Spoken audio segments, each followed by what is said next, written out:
Hey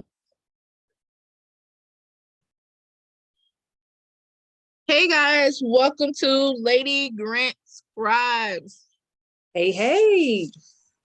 Episode 14, right, Brittney? 14. Episode 14, yes. We're moseying on down the road. The Texan way. He's on down the road. The black version. Just picture it in your mind. With Diana Ross and Michael Jackson on the yellow brick road. The Supremes in the background. Mm-hmm. We're happy to service you guys. So this episode, we're going to be talking about grant audits. Are you ready for it? Because a lot of people think that they cannot get audited or not prepared. So we want to make sure that you guys are prepared. They think they're above getting audited. Like, it'll never happen to me. And then when it happens to them, they're like, oh no, it happened to me. I tell them, they ain't ready, Brittney. That's why they need us. And guys, sharing is caring. Like, y'all been rocking us a good minute. Hook your people up on this vital information. Share. Check out our YouTube. Come like and subscribe if you're rocking with us on the podcast, on Spotify, Anchor, all our wonderful platforms we are on our podcast. Please go and mosey on down to YouTube, and go ahead and subscribe. Hit that like button, share, please comment. We welcome dialogue. And then go to Twitter and tweet with us. You may drop some knowledge there. So Lady Grant Scribes, people.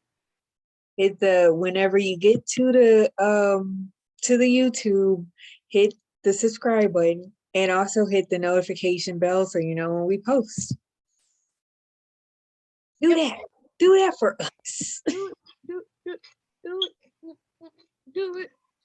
So guys, what is the audit process for grants? The auditor will then produce a report which will state whether the expenditures or the money reported conforms with the terms and conditions.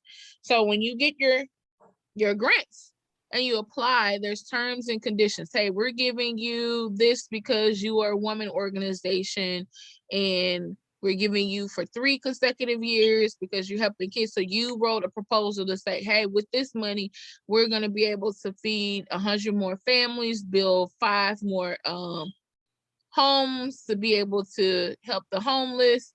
And so with that funds, you need to do what you said to do. And we always say it has to be counted from the cent.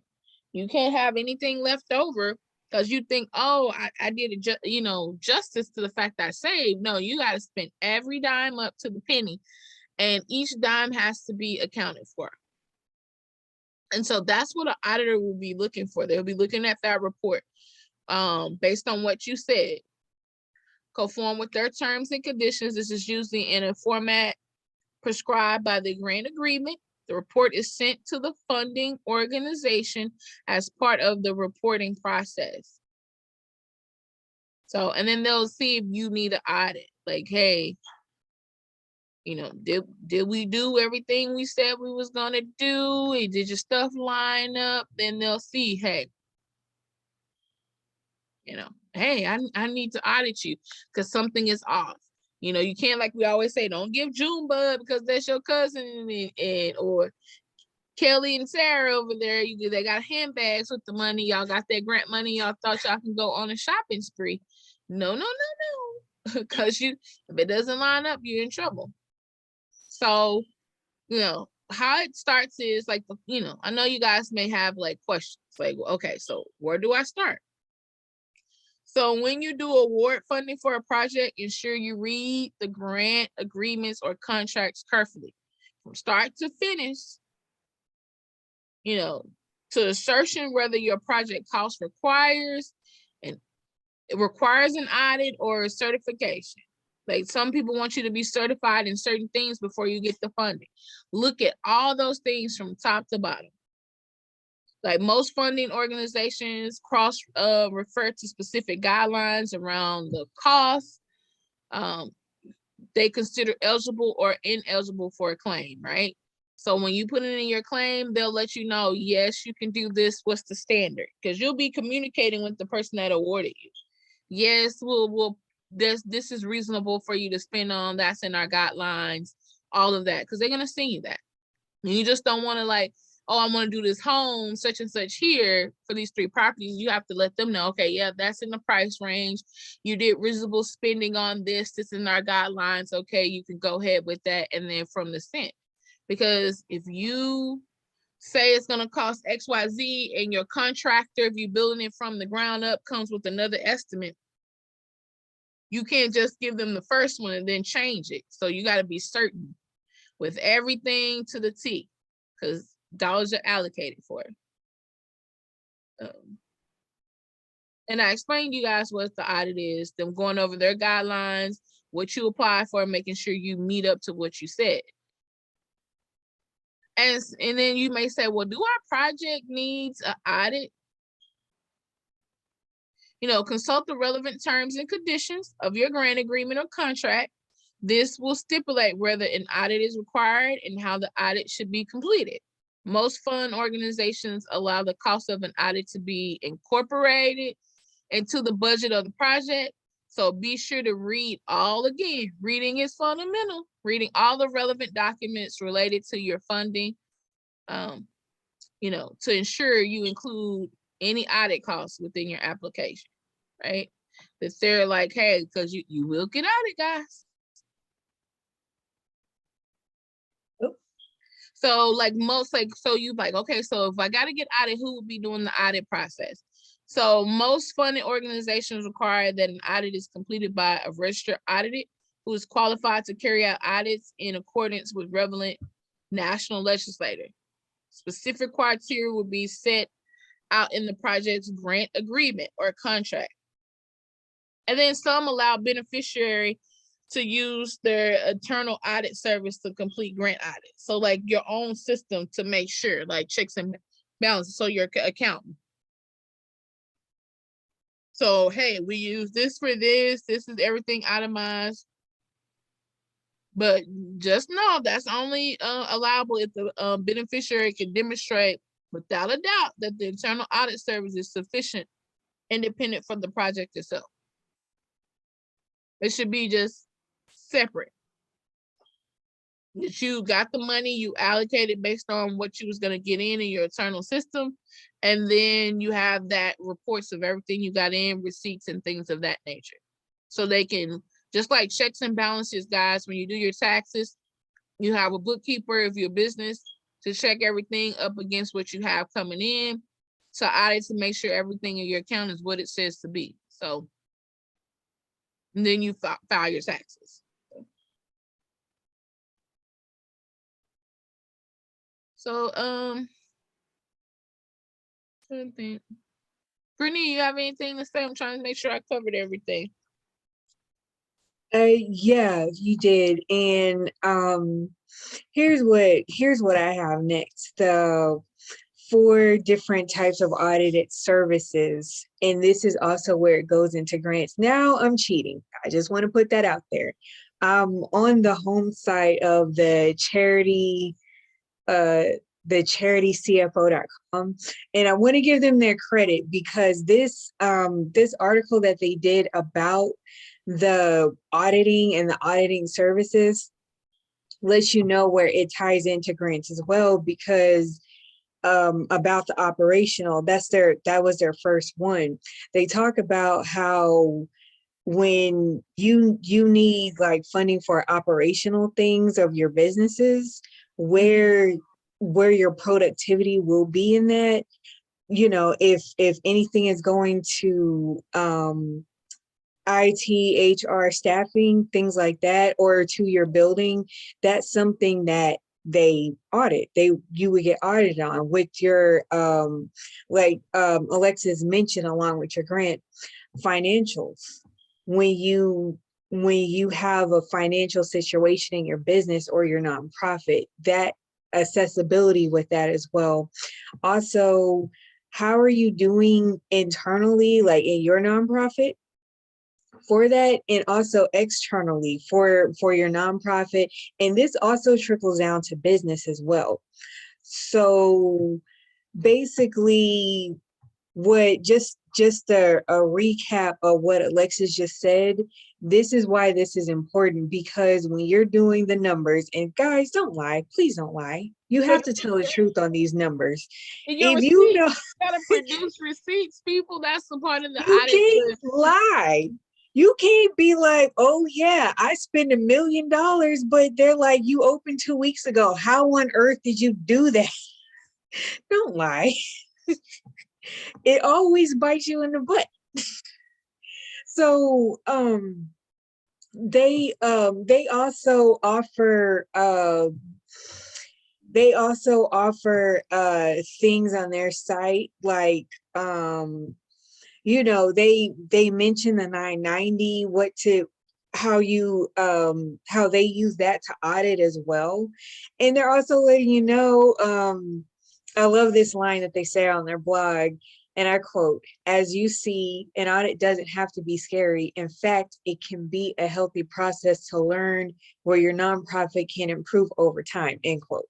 So it's the audit. Don't look at the audit as something bad unless you're doing something you ain't supposed to do. Okay. But other than that, they're just letting you know an audit can be a good thing because it keeps you on track with what you need. It keeps your funding in order, in line. Your accounting, your CPA or your bookkeeper is there to do this for you. So at the time of that, when they just want to check and see if your ducks are lined up in a row, that's all. They just, your ducks are lined up. They want to make sure your ducks are lined up. That's all it is. Exactly. And so that's a good tidbit, guys. So, and then these are some questions. I'm just gonna go by questions that people tend, and that's how I'm doing it. Like questions you guys may have. So like, who can do the audit? Most funding organizations require that an audit is completed by a registered audit. I talked about that. When is the audit required? An audit is usually required on a periodic basis. In some cases, it can be when a certain threshold of expenditures have been reached. So like if you reach like most of the funding, like half percentage, like if you get in it for 2 years, like after that first year, you get audited the second year.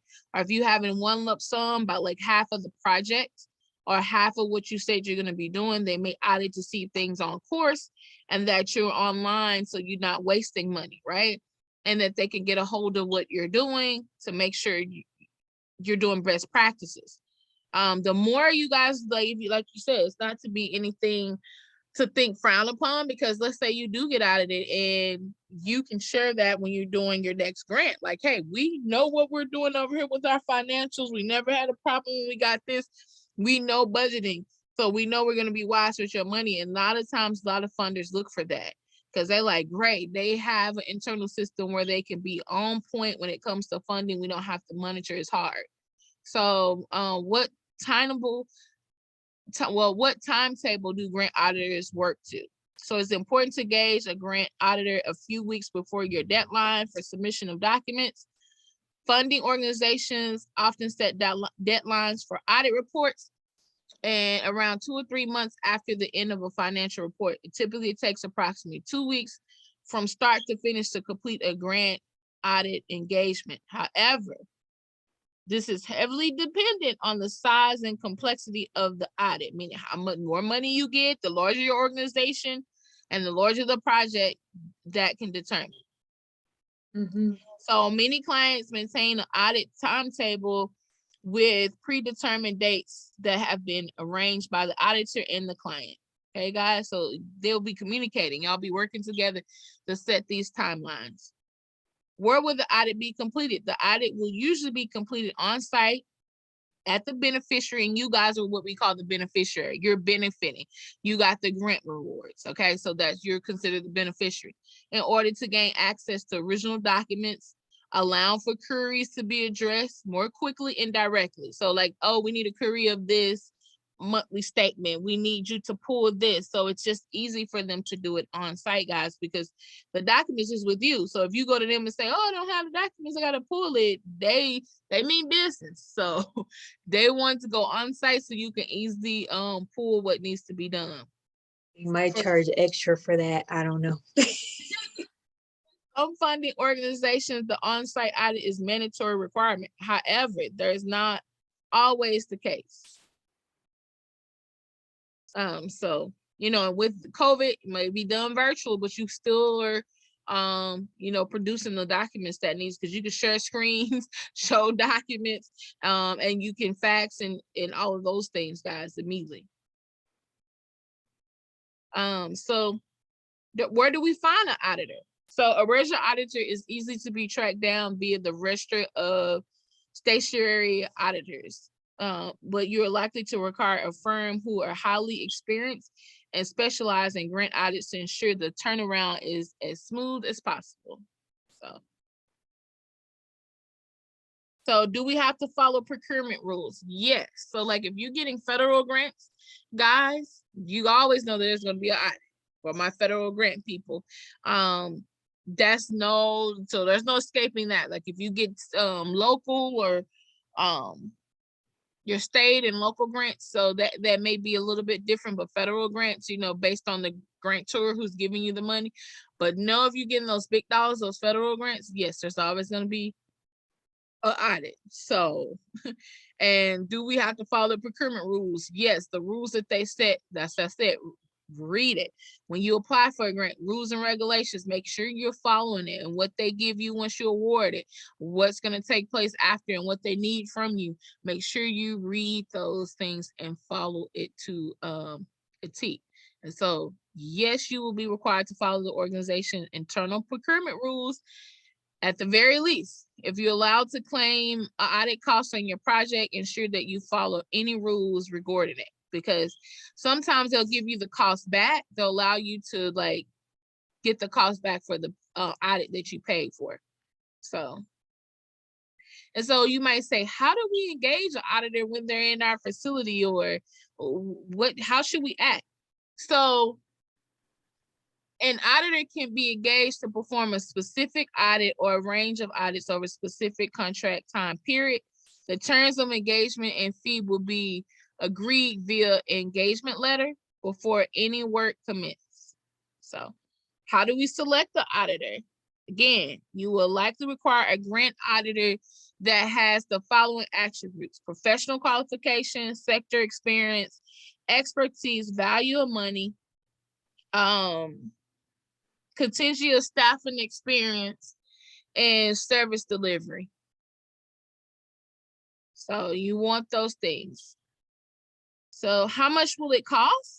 This is entirely depending on the type of grant audit required, combined with the volume of work required to perform the audit. So it's just like when you go get your taxes, guys, and you're doing your business tax. It just depends. It depends on the volume of, like we said, the projects, what you got going on, how much, you know, the auditor has to do for you and put together. So that all depends, you know, just get with them.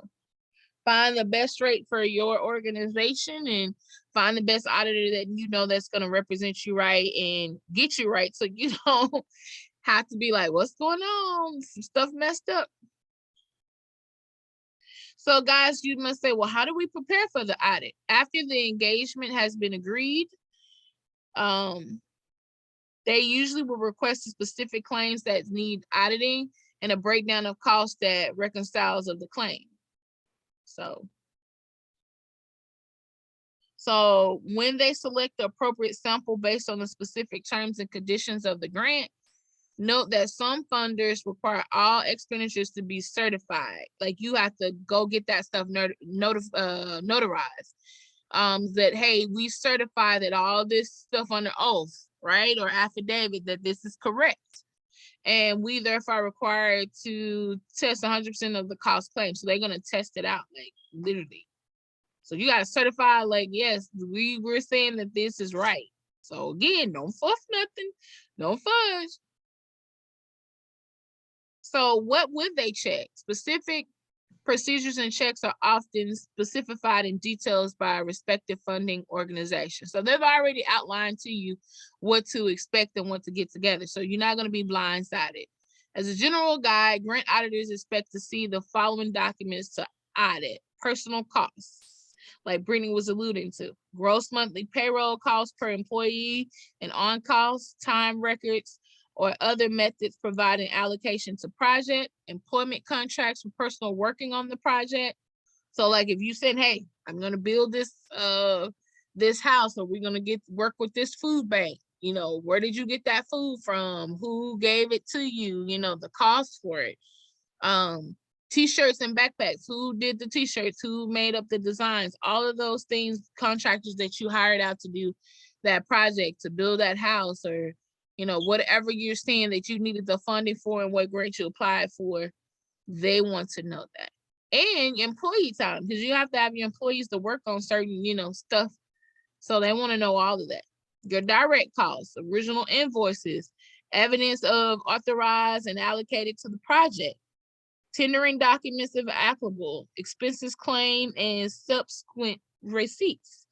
So subsequent receipts is like I told you, something may come up, like you may need extra nails when you only said they told you you're going to need XYZ. So they want you to, from the T, something came up. They need to know why you spent extra on this and that you have the receipts and it's justifiable. Not just because you said you want it because it looked better. They're just going by the basic, not cosmetic. So keep that in mind.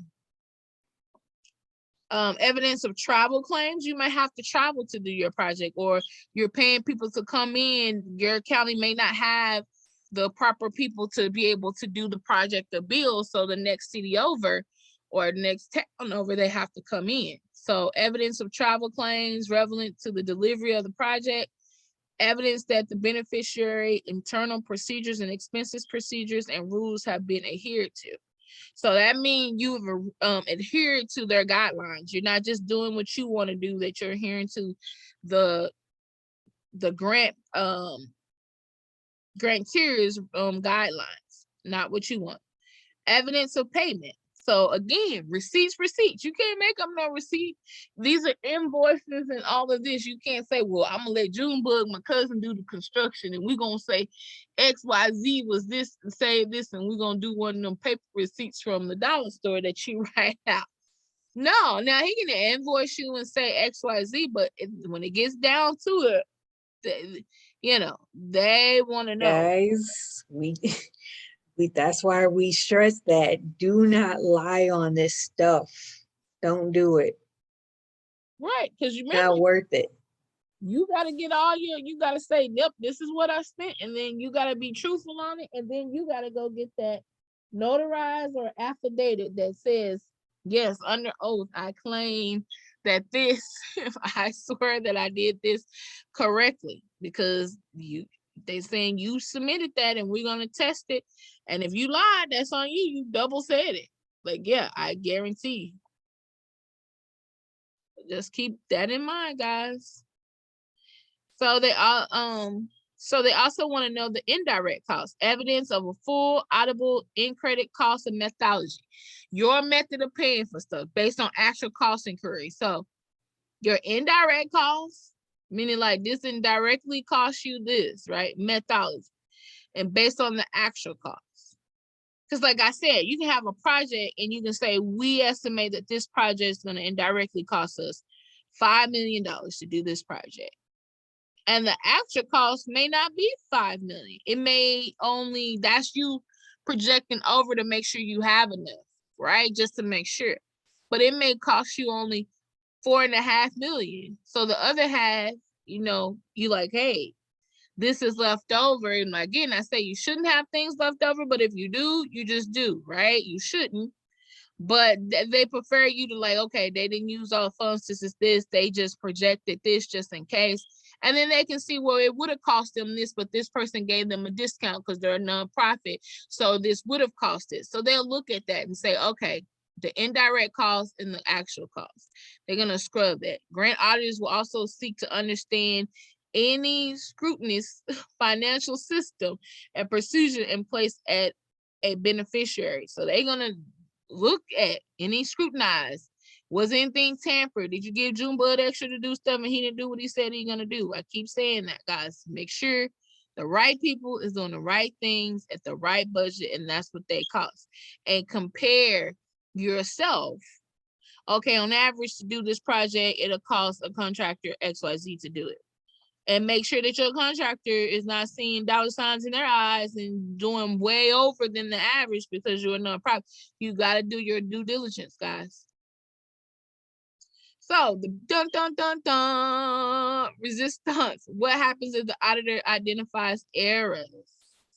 Errors that are identified can be dealt with in two ways. It depends on the funder and their terms and conditions as to which way is appropriate. Number one, the auditor declares errors as exceptions in the audit report. This is where the auditor states that the beneficiary has made claims in accordance with the funding organization's terms and conditions, like you're following their terms and conditions. And then they make exceptions for like, okay, you followed the terms, you didn't see this blindsided. We see that you got blindsided on this part. Meaning maybe, like I said, an extra fee that you didn't know about. So that they'll allow, extra nails, okay, that's not too big of a deal. They still in the guidelines, they didn't go over such and such, even though they said you have to let them know to the T, you followed everything to the T, they may make that exception. Then number two, the beneficiary may choose to adjust the claims based on the errors identified during the audit. If the beneficiary makes amendments to their claims based on the audit findings, the auditor will issue a report which is free from exceptions.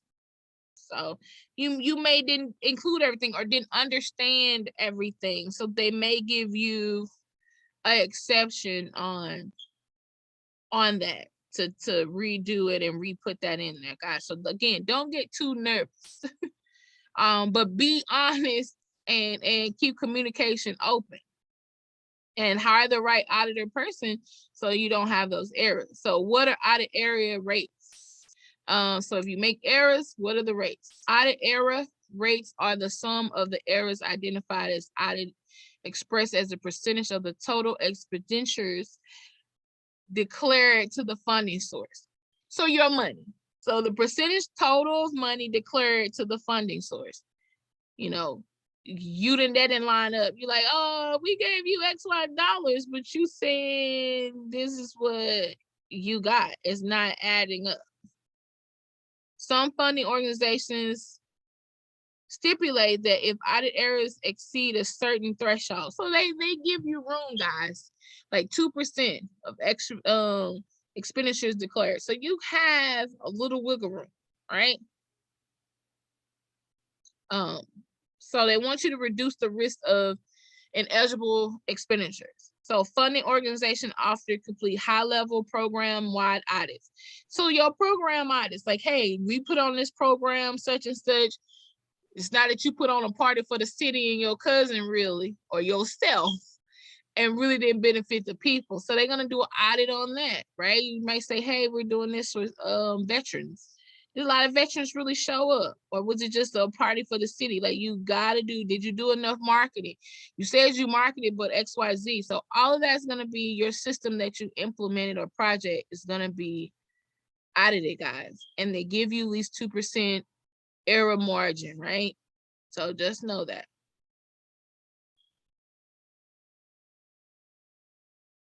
So I think we covered pretty much, guys, to get you some, how you would think and what you need to do to get prepared for audit.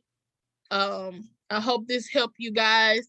If you have additional questions and want us to dive deeper, we can do a workshop and we can go in depth. But guys, you have to tell us if you want us to do that workshop and that you're willing to attend. We'll definitely do that. So Brittney, is there anything else you want to add? Our handles. Okay, cool beans. So you can contact us. You can reach us by way of email, which is ladygrantscribes@gmail.com. And don't worry, guys, all of this especially in our YouTube channel, will be in the description. So if if you're trying to frantically write this down, don't worry, it's all in the description post. We got you. Our Twitter is at Lady Scribes. Our Instagram is at Lady Grant Scribes podcast, and we have 2 Facebooks and a Facebook group for Lady Grant Scribes. So the first one is facebook.com/LGSP21. That's Lady Grant Scribes Podcast 21, just the acronym for it. And the second page is LGSP Biz, B like bread, I like ice cream, Z like zebra 22. And you're welcome to join our Facebook group. Again, guys, this information will be in the description post below. Am I missing anything? We have our LinkedIn link. We Yeah. have Our what email. else we got? If you have any suggestions, our email is ladygrantscribes@gmail.com. So that's what we're taking: questions, suggestions, comments, or if you just want to tell Alexis and I how great and wonderful we're doing, how great and wonderful this information has impacted your life, feel free to do that, or leave it in the comment section. We would love to hear from you guys. yes, we definitely would. And guys, come on, subscribe. Sharing is caring. We're all about that here. That's why we're sharing this information. Information is knowledge and wealth and empowerment. And we wanted to do this because tax season is here for all of you. Haven't got your stuff in for tax. They will look at your taxes as well as what you're doing with the project. That's part of it, like Brittney said. So we thought to encourage you to get over some of the jitters and nerves, how to move forward next audit. So yeah, guys. So don't forget, subscribe to our YouTube channel. Check us out. Go there. Tell us how you like us there. Subscribe, like, share, comment. Also on Twitter, go there, comment. Guys, we thank you and we appreciate you. This is Alexis signing off as Lady Grant Scribe and Brittney. C. Also, Brittney C signing off as well with Alexis. Y'all take care and y'all have a good night. Yes, yes, yes.